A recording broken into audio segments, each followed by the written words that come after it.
Bukod ng ibong Adarna, ikasyam na kabanata, ang katotohanan mula sa 226 na saknong hanggang 256.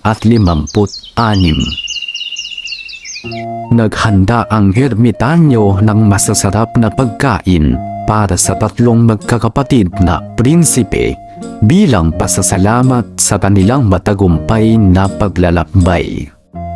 Pagkatapos ng piging, kumuha ang matanda ng isang misteryosong botelya at ipinahid ito sa palad ni Don Juan.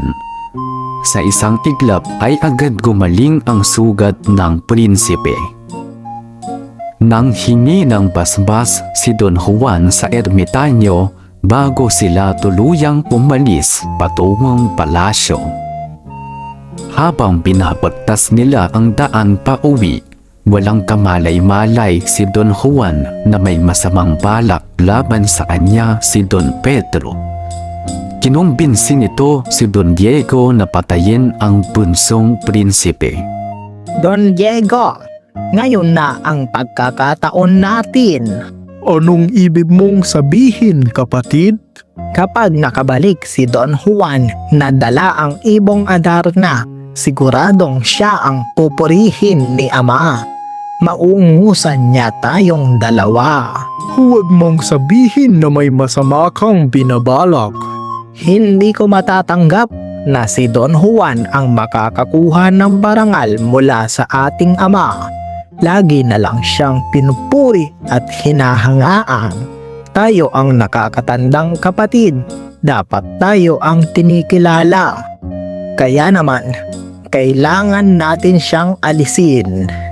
Noong una ay mariing tumanggi si Don Diego. Hindi! Kapatid natin si Don Juan. Hindi ko magagawa iyon. Mahina ka ba? Nakalimutan mo na bang tayo ang mga panganay? Kapag nagtagumpay si Don Juan, mawawala sa atin ang karangalan. Ngunit kalaunan ay napapayag din siya ng kapatid. Tama ka, kapatid. Kung ibabalik natin ang ibong Adarna nang wala si Don Juan, tiyak na tayo ang ituturing na bayani. Pero mali ang pumatay. Kung hindi mo ako tutulungan, ako na lamang mag-isa. Gayunman, sinabi niyang huwag na lamang patayin si Don Juan at bugbugin na lamang ito. Teka muna. Huwag natin siyang patayin. Paano kaya natin siya aalisin sa ating landas nang hindi pinapatay? Madali lang yan. Pagtulungan natin siya. Kapag mahina na siya, iiwan natin siya rito sa kagubatan upang hindi na siya makabalik sa Berbanya. Kapatid, tiyak na napagod ka sa mahabang paglalakbay. Bakit hindi mo muna ipahinga ang iyong katawan? Mga kapatid, anong ginagawa ninyo? Pinagtulungan nilang saktan si Don Juan.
Pinagtulungan nilang saktan si Don Juan at iniwan itong nakabulagta sa gitna ng daan. Talasalitaan. Sa kabanatang ito, may ilang mahahalagang salita na dapat nating malaman. Ermitanyo.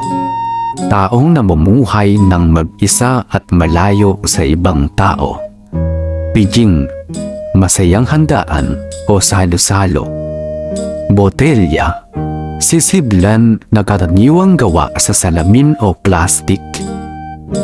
Kinumbinsi. Hinimok o pinaniwala ang isang tao. Binabagtas, nilalakaran o tinatahak ang isang daan.